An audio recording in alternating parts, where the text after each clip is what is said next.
Terry Gibson joins us, Spanish football expert, former Wimbledon, Manchester United, Spurs and Coventry frontman. Good afternoon, Terry.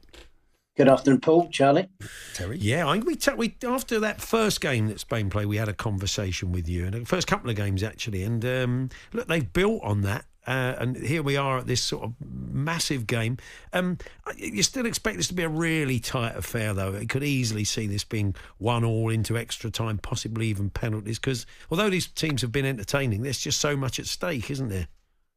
Exactly. I think it's a game that could be fitting for a final, couldn't it? I think two top scorers in the tournament. Germany are the hosts, so it's going to be a tough game for Spain. Effectively, they're playing away from home, but their belief is growing, as the Germans is as well. I'm not sure the Germans went into it. I think they always believe they've got a chance of winning it, but realistically, their hopes weren't too high.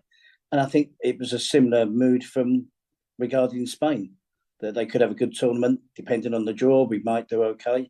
Tough group to get out of, but now both teams are flying high, and both teams genuinely believe they've got a chance of lifting the trophy now. I was saying, the Spanish fans almost surprised they're playing so well, seeing as they've got such a relatively young team.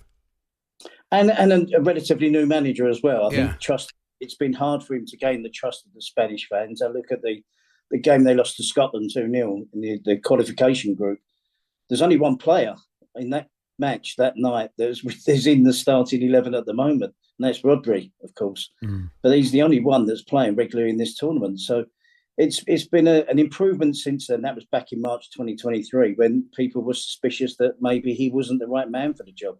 So it's been a steady progression, but he's shown his faith in the two wingers. They've transformed the style of play from Spain and transformed them in terms of quality and goal-scoring threat. So I think that's been the key to Spain's success in this tournament so far. Yeah, Yamal and Nico Williams have been fantastic. The feeling is that Williams will move on from Bilbao over the summer. Do you know what the likely destination? I mean, he's not going to be short of offers, I wouldn't think. He probably wouldn't have been before how well he's played in the Euros. Terry.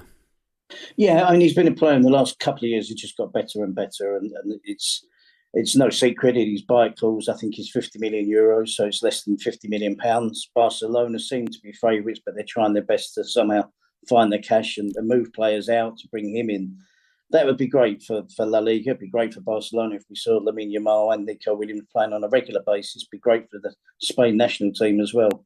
So I think that seems to be the obvious conclusion, but with Barcelona, transfers are not easy to do at the moment. So it's not given that he leaves Athletic Club, because they do keep their best players. They pay them really well.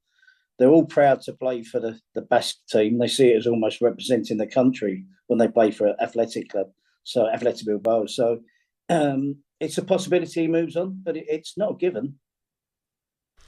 Cucurella's been fantastic, hasn't he, during the tournament as well? Andy was saying the last couple of months at Chelsea, he really started to show signs of it, and he's carried this into the Euros. Yeah, and I think Chelsea supporters were reluctant to actually start praising him, because they'd given him nothing but criticism since he came to the club. And then when he started playing well, it was a reluctant praise. But by the end of the season, it was a realisation that maybe he is good. And he's been good at other clubs he's played for in Spain. He's been good. And he was good at Brighton. So it took a while for him to settle at Chelsea. It surprised Rodri, funny enough, the Spain midfield player. They asked him what's been the biggest surprise of the tournament so far, and it was praised, but he said that the form of Cucurella, and he said the levels he's showing and the personality in the squad. And he's been that type of player. He's an effervescent type of player. He gets up and down the pitch. He works really hard, great work ethic, great spirit to have in your team. So I think it has been a little bit of a surprise. He is the third or fourth choice left back. Alejandro Balde would normally play. Jose Gaya from Valencia is injured. They're both out. So Cucurella, Grimaldo were competing, but Cucurella got the nod and certainly hasn't let the team down. Quick word on England, Terry. When you're watching it, are you head in hands like everybody else? Can you see what they're doing? I feel like they need to start playing like England rather than sort of a Spain light. Yeah, to the degree now, no one is really sure what's going to happen in the next game. There's talk of three at the back and different players in midfield and different players coming in the attacking wide positions. Listen, we're still in the competition. We have got a favourable draw. We'd have taken Switzerland in this particular round. at the start of the tournament. We're through. We won the group. We are struggling to find form. But teams like that sometimes do win a tournament. Now, I'm not predicting that England are going to win it. I think the winners come from the other half of the group. That half of the group is just ridiculously tough. So Spain and Germany play France or Portugal in the semi-final. But there is an opportunity we're still in it. We can improve. We're still in it. So we have to be supportive and remain hopeful. Well, Terry, good to talk to you as always. I know you and John Driscoll do your Spanish football podcast. Have you stopped that over the summer, or are you doing a Euro one? Kept going, because of the Euros. So we're still doing a couple a week. So it's given us something to talk about. I'm missing the football today, by the way. There's no when we're used to it in the summer. You look on it, no game on today. So we're still keeping about Spanish football, what's going on in La Liga and the national team. And just remind us what it's called so people can go and find it.